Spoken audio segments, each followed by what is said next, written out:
Hi, I'm Karis. Hi, I'm Alex. I'm Laura. Hi, I'm Victor.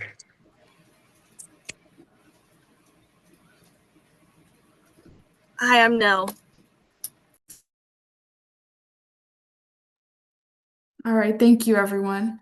My name is Elizabeth Hackett, and today I'm going to be speaking about children and the dangers of social media.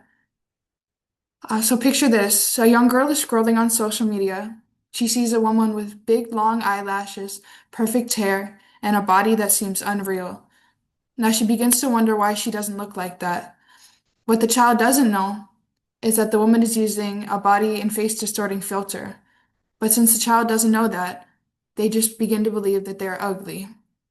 Now, unfortunately, this is a reality for a lot of children on social media, seeing unrealistic images.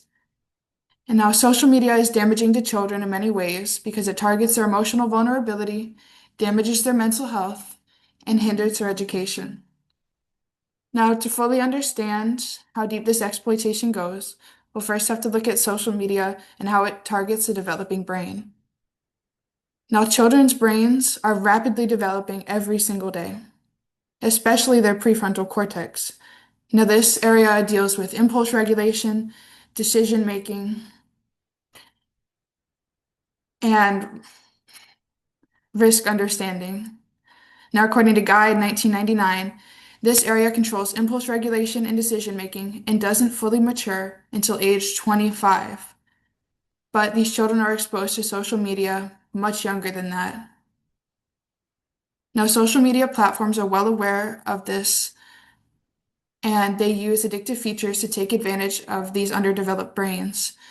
They use features such as infinite scrolling, likes, comments, and followers, along with notifications, all to hijack the brain's dopamine receptors. Now, a 2022 JAMA pediatric study found that frequent social media use increased activity in the brain's reward centers, rewiring kids to crave this validation.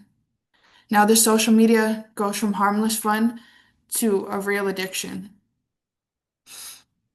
Now, while the developing brain allows children to be manipulated, the consequences go far, far beyond a screen time addiction as they affect emotional and mental health.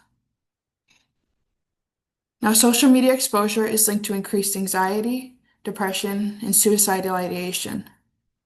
The 2023 U.S. Surgeon General's Advisory reported that 1 in 3 teen girls seriously considered suicide.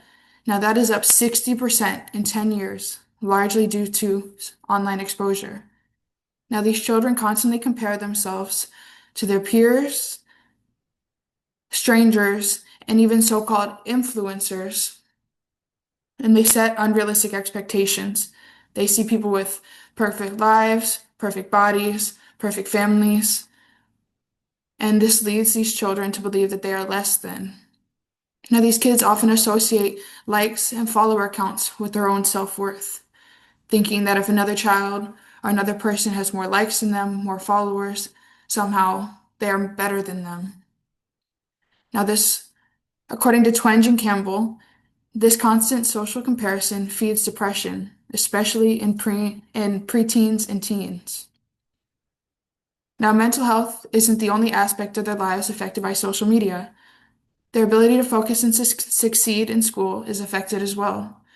Now, these children are constantly scrolling, whether at home, in school, in the car, wherever they may be.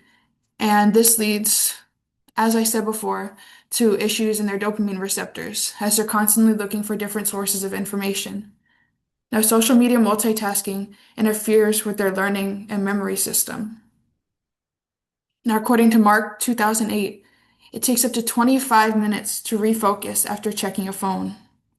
This means every time a child gets a notification, a new like, a new follower, a message, that is 25 minutes taking out of their school day, out of their study time, their homework, all for something that's not helping them.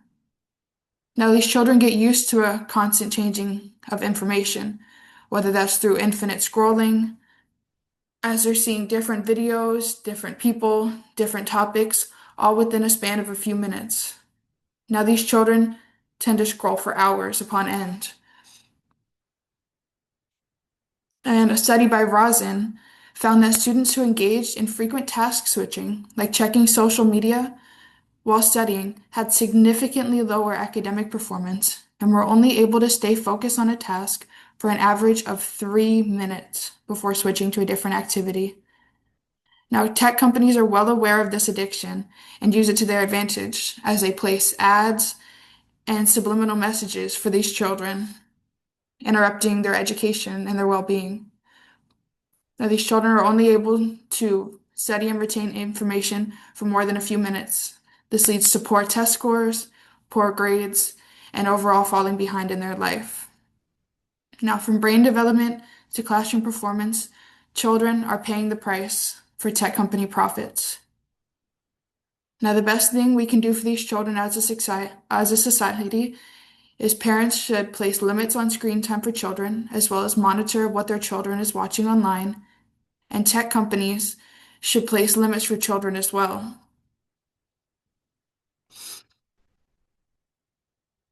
Now, social media exploits children in many ways, as companies are well aware of the developing brains of children. They take advantage of that. They damage their mental well-being and undermine their education. Now, this exploitation occurs neurologically, psychologically, and developmentally. Now, children are the future of our world, and they're all that we have. So there should be better protections in place for them in ensuring that they have a better future as well as the future of our world. They should be better protected from platforms that are designed to manipulate them for profit. Thank you.